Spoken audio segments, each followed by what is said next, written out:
Welcome to the Plume and Page. Today's story is It's Perfectly True. It's a dreadful business, said a hen, and she said it in a part of the town where the incident had not taken place. It's a dreadful business to happen in a hen house. I wouldn't dare to sleep alone tonight. Thank goodness there are so many of us up here on the perch. And then she told the story she had heard in such a way that the feathers of the other hens stood on end as she spoke, and even the rooster's comb drooped. It's perfectly true. But let's begin at the beginning. It happened in a hen house at the other end of the town. The sun went down, and the hens flew up. One of them was a white-feathered, short-legged little thing who laid her eggs regularly, a most respectable hen in every way. She settled on the perch, preening herself with her beak. As she did this, one tiny feather fluttered down. "There's that feather gone," said the hen. "Well, well, the more I preen myself, the prettier I shall become, no doubt." She said it only in fun, you know. She was the life and soul of that crowd, but otherwise, as we've said, most respectable. Then she fell asleep. All was dark. There sat the hens packed closely together, but the white hen's neighbor wasn't asleep. She had heard and not heard, as one must do in this world for the sake of peace and quiet. But she couldn't resist telling her neighbor on the other side. "Did you hear? Well, my dear, I won't mention names, but there's one hen I know who is going to pluck out all her feathers just because she thinks it makes her look smart. If I were a rooster, I should simply treat her with the greatest contempt." Up above the hens lived Mother Owl, Father Owl, and all the little owls. They were a sharp-eared family, and they heard every word. They rolled their eyes, and old Mother Owl flapped her wings. "Don't take any notice. You heard what she said, of course, and I heard it with my own ears. Upon my word, I don't know what the world is coming to. One of the hens, so utterly lost to all sense of henly decency, is sitting there plucking out her feathers with the rooster looking on the whole time."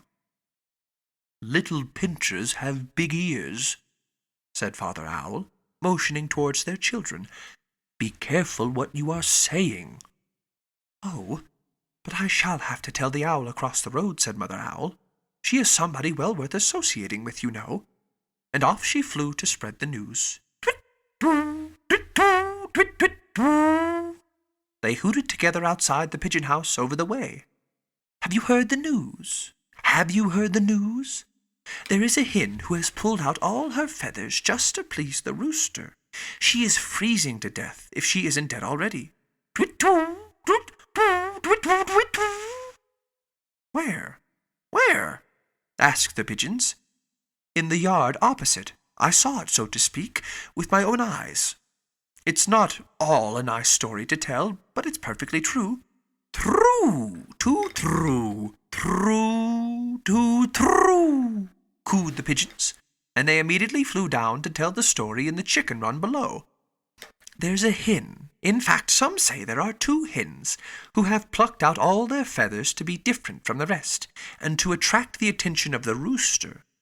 It was certainly a dreadful thing to do, what with the risk of chills and fever, and they caught cold and died, both of them. "Cock-a-doodle-doo!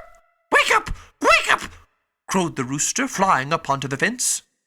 He was still half asleep, but he crowed all the same.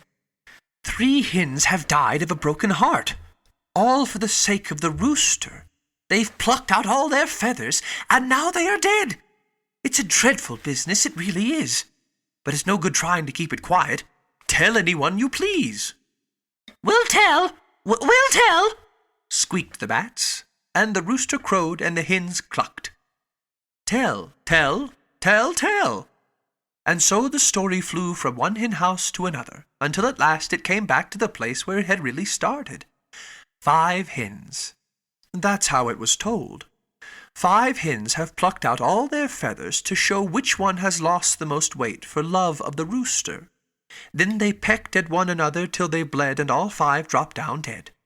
A shame and a disgrace to their relations, and a serious loss to their owner. The hen who had dropped the little loose feather naturally didn't recognize her own story, and, as she was a respectable hen, she exclaimed, "I despise such hens, but there are others just as bad. Things like that ought not to be hushed up. I must do what I can to make certain that the story gets into the papers. Then it will soon be known throughout the country, and it will surely serve the wretches right, and their relations too." It was put into the papers, all clearly written in plain print, and it's perfectly true. One little feather can easily become 5 hens.